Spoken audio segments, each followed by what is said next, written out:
Ritesh, as a doctor who's struggling for oxygen, I'm sure you're a cricket lover like most people in this country are. Does the cricket give you release, or does it make you sick in the stomach that it's still carrying on? It's appalling, ma'am.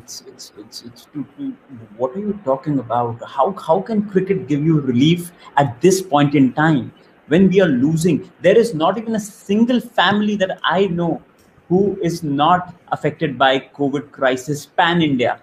How can we how and this is not even good. As a doctor, I can tell you this is not even good for the cricketers. Without mask, they are going out there talking to each other. Or how can this happen in a country like ours? I Not only cricket, in my opinion, everything, we should have a national agenda right now.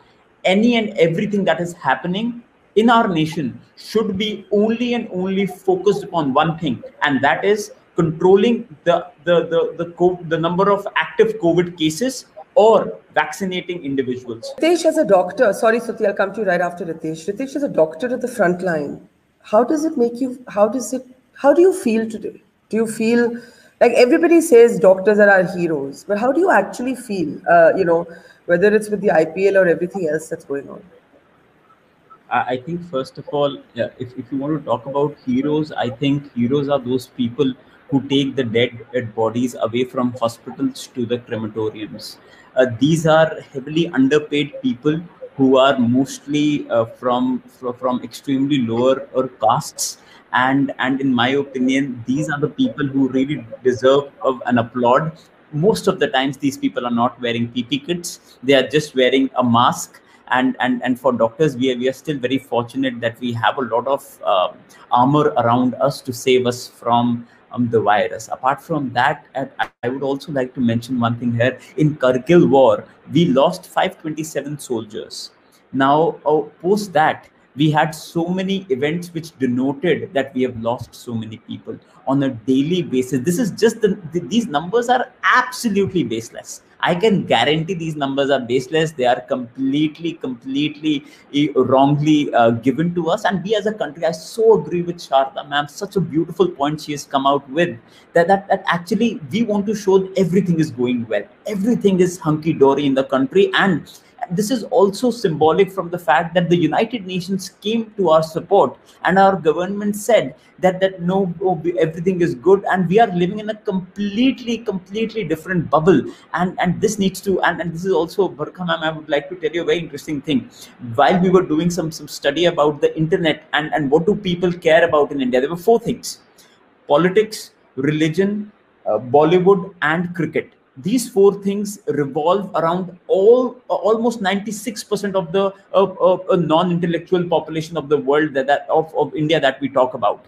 Now, these four people are largely responsible for what happened. If you talk about religion, Kumbh Mela should not have been happening. The only reason that tier 2 cities will now get a massive spike is because of Kumbh Mela.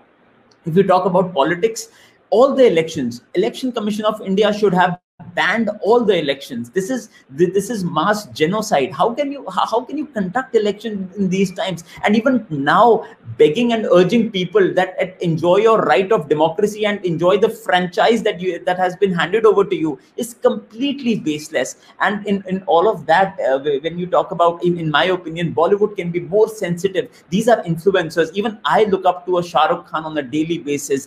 Can we have more people like Priyanka Chopra? Her yesterday's message was extremely empathizing. My only request to everyone is that these are times where we need our influencers. As influencers, I don't have any following. I have hardly 17,000 people following me on Twitter. But just imagine if that message, the documents that I have made, can be amplified through the influencer networks of this country. Just imagine how much impact it can create. And that is why IPL is the last of our worries. Honestly, IPL is something that it happens.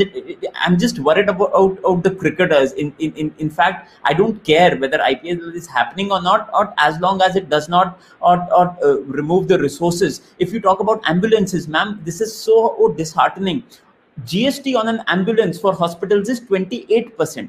How can you have 28% GST on an ambulance today when we have so little infrastructure, and especially in a resource-stricken country like India? So my only submission is that let's all empathize with those, with the families of those almost 5 to 6,000 people who are losing lives on a daily basis.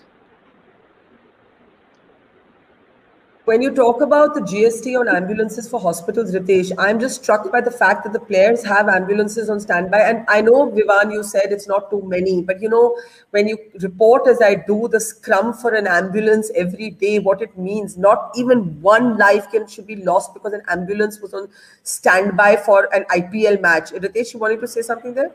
Ma'am, too many. You cannot even imagine. When I have a very dear friend of mine, he needed an ambulance, just one ambulance with one oxygen cylinder, only a 6-liter oxygen cylinder, and he begged me. He was in his tears. He's a 31-year-old boy, and he had his grandmother on 75 SpO2, and for the past 72 hours he's not getting a bed, he's not getting an ambulance. How the hell can we say that it's not too many? I'm sorry, Vivan, and I respect your thoughts, but it's not about, you cannot even have a single ambulance. In fact, we should be converting government and vehicles into ambulances. This is one time we should stop everything. As a country, we should stop everything. We should hold our government accountable and also ourselves accountable, and convert everything